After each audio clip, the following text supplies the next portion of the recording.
The purpose of this video is to provide you with an understanding of the Salinas City Elementary School District's Safety Agent Health Screening Protocols.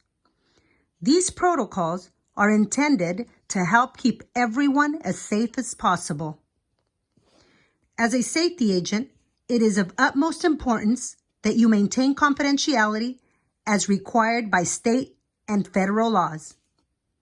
Safety agents will not reveal confidential information to anyone else. At all times, safety agents must be wearing the provided equipment: a protective face shield, a face mask, and gloves. They must ensure that employees and students are wearing a mask and must make sure to have additional face masks, both in adult and child size. Safety agents must also ensure that both employees and students are abiding by the social distancing guidelines. The district is asking that all employees and students take the COVID health screener prior to reporting to their school site.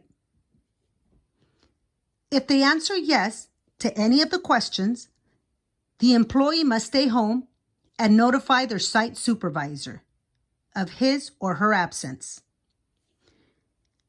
The student's parents must report the absence to the school office staff as soon as practicable. Safety agents will do the following for employees and students who report to the school site.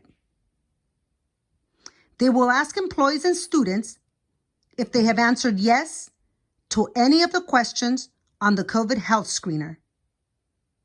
It is recommended that the sites post the health screener in a conspicuous location. For students, safety agents must keep in mind developmental appropriateness. They might consider asking one of the following questions. Did you answer yes to any of the health screening questions? Or, do you feel well today? If the employee answers yes to any of the health screener questions, the safety agent will ask the employee to go home and will notify their immediate supervisor. If the student answers yes to any of the health screener questions, the safety agent must ask a nearby campus supervisor to walk the student to the designated room. If a campus supervisor is not available, the safety agent must call the office staff and ask them to assist with escorting the student to the designated room.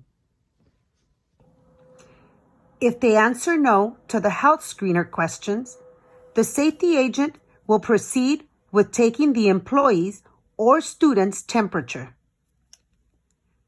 The temperature must be taken in a controlled environment to prevent false readings.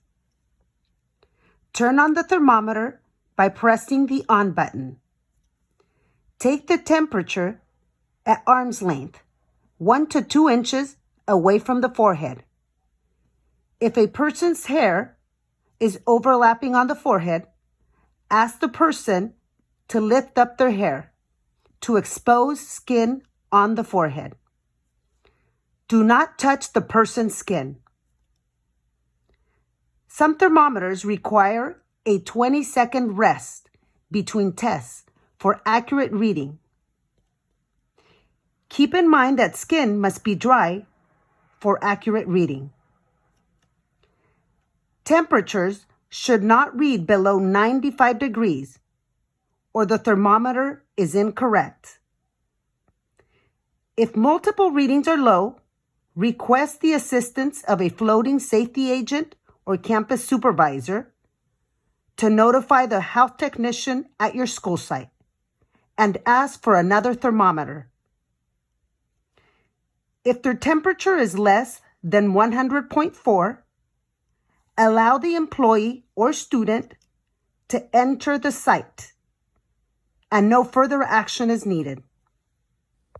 If their temperature is 100.4 or greater, neither the employee or student may enter the school site. Remember, remain calm and treat all gently and with respect. It is your duty to protect the privacy and dignity of all involved. For employees, discreetly ask them to wait for a few minutes to be rescreened. If the rescreening is 100.4 or greater, say to the employee, "At this time, your screening does not meet the safe temperature criteria." And then please contact the health technician and they will call the school LVN. For students, discreetly ask them to wait at the end of the line to be rescreened. If the rescreening is 100.4 or greater, ask a nearby campus supervisor to walk with the student to the designated room. If a campus supervisor is not available, the safety agent must call office staff and ask them to assist with escorting the student to the designated room. As soon as practicable, notify your site supervisor that an employee or a student was sent to the designated room. After screening, while wearing your gloves, disinfect the equipment and your area. Dispose of the gloves using this process to safely remove your gloves. And wash your hands thoroughly after cleaning the equipment. This concludes the safety agent training. Thank you for your participation. Should you have any clarifying questions, please reach out to your site supervisor for further guidance.